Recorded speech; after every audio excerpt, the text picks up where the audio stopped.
Hey Grand Fam, what's up? So today is Foodie Tuesday and we are cooking baked chicken and macaroni and cheese casserole. It is super easy. Master Chef Jonathan, help me, then just keep on watching. And insert that intro right now. Let's do this. I just want to show you off. I don't want to do you wrong.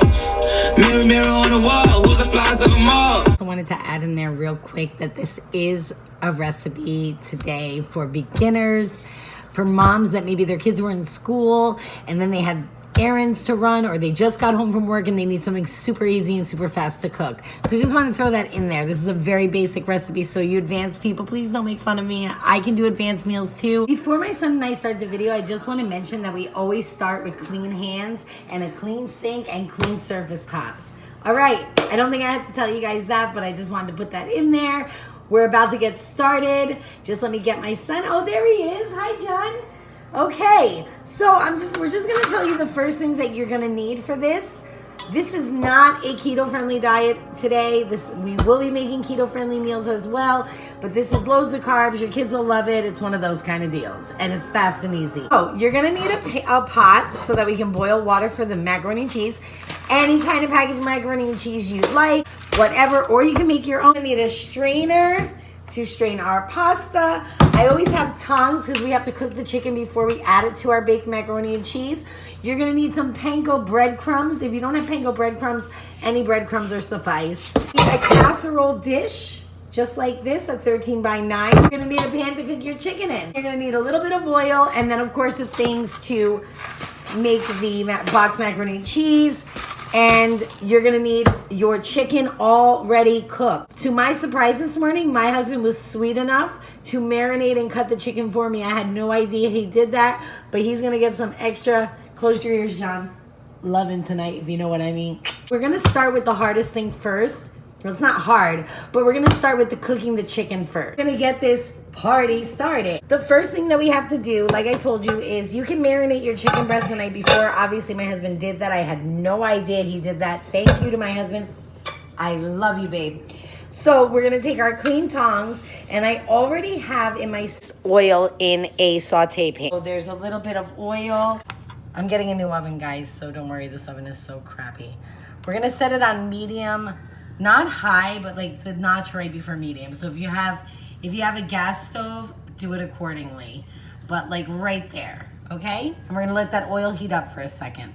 Okay, so once my oil is heated up, I'm gonna start placing with my tongs the already cut up chicken. Tender chicken for you guys is to definitely cook it on low with a lid after it starts browning. So I would say 2 minutes on, or the medium, and then once it starts like sizzling and browning, I would definitely put a lid on it and set it down to medium low. You want it to be nice and juicy. So now what Jonathan's gonna do is he's gonna fill this pot with cool water, because this is gonna be the water for our macaroni noodles. Go ahead, John. Turn it to high. So he's still waiting for our chicken to cook. And we're obviously waiting for our water to boil. Other thing that I always do is whenever I'm making any kind of pasta, I just keep stirring. So we will be right back when the chicken is cooked and the noodles are done.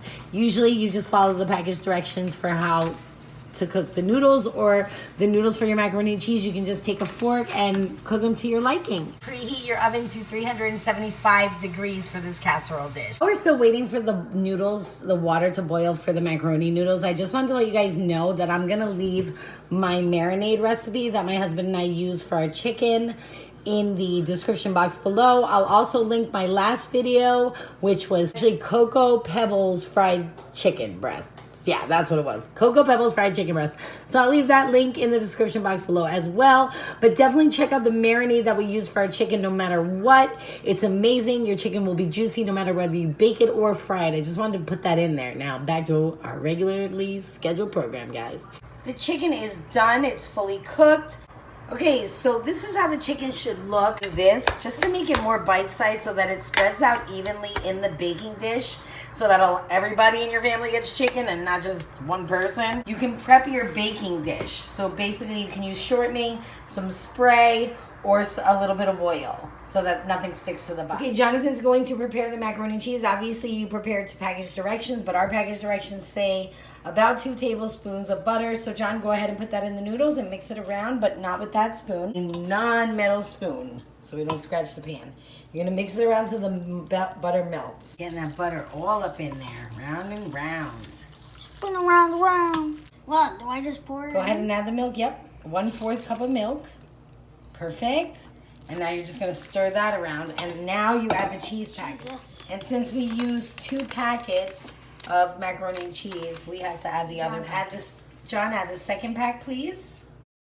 You're doing such a good job. Show them those muscles, boy. Wow, 2-handed now, hey. So he did a great job mixing the macaroni and cheese. It's all evenly mixed. Now we are going to make the topping for our baked chicken cheesy macaroni and cheese casserole. Ooh, that was a mouthful. What you're gonna need to make the topping is 4 tablespoons. I know that seems like so much butter.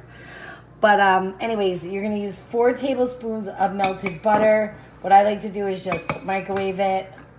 While the butter's melting, we're gonna get 1 1/4 cups of panko breadcrumbs. So I'm gonna put that in right now. While we're waiting for the butter to melt, we can take our cooked chicken and we can put it in our macaroni and cheese. Because it's easier to stir the chicken in the macaroni and cheese than it is in a shallow baking dish. You want to avoid messes at all costs. At least I do. And then you just evenly mix around that chicken with the mac and cheese. Like so. Let me show you guys what I'm doing. And then all the flavors of that chicken are just getting in there as well. Melted butter. I'm going to add it to a measuring cup. And we're gonna stir. Just stir the breadcrumbs with the melted butter. That is our topping. Just like I'm doing. Just till all the butter is pretty much got all those breadcrumbs coated. Okay, now we're going to pour the chicken macaroni in our baking dish. Spatula just so I can get everything out. And then I'm just gonna make it evenly around our prepared baking dish. It should look like this when you're done. I'm gonna take our topping and we're gonna sprinkle it evenly around. Let me show you. Flatten it out with our spatula. But just try to disperse it evenly. Handy dandy spatula. And we're just gonna put that mixture and flatten it right on top evenly amongst the top. Just like I am doing. I'll show you what it's supposed to look like when we are complete. And you can serve this meal with broccoli on the side or a nice tossed salad. And we already have our oven preheated. I'm gonna throw it in the oven. Now go ahead and set your timer if you have one, or you can use your cell phone. I'm gonna do 33 because it's just until the breadcrumbs are brown. Wait a minute, y'all. While we're waiting for stuff to bake, do you know what that means? It's jam sesh time. So if you don't know me, I have a makeup channel and a lifestyle and beauty channel. This is the channel that it's on, and every Tuesday I cook. But every other day of the week I do makeup, and every time I am waiting for my setting spray to dry, we do something called jam sesh. While we're waiting for our food to bake, not for the whole 33 minutes, but we just dance a little. It's cooking jam sesh time, y'all. What's the drama? Here, let me serve you lasagna. Lasagna. Okay, guys, jam sesh is over. I'll see you in 32 minutes. It's ready. Let's see what it looks like. Always make sure you put on your oven mitts for safety. This is what it should look like. I'm gonna let it cool for a little bit, and then I'm gonna have my son try it. All right, let's cut into this bad boy. Okay, taste test. Let's see if it's Jonathan approved. It's delicious. Mommy, can I please have some more? Of course you can. So you did like it. I got you. You like it. Of course I like it. Okay, guys, thank you so much for watching, guys. I love you guys so much. I'll see you in the next video. Let me know in the comment section down below if you made it, if you tweaked it, or what you think, or what other recipes you want. Until next time, peace.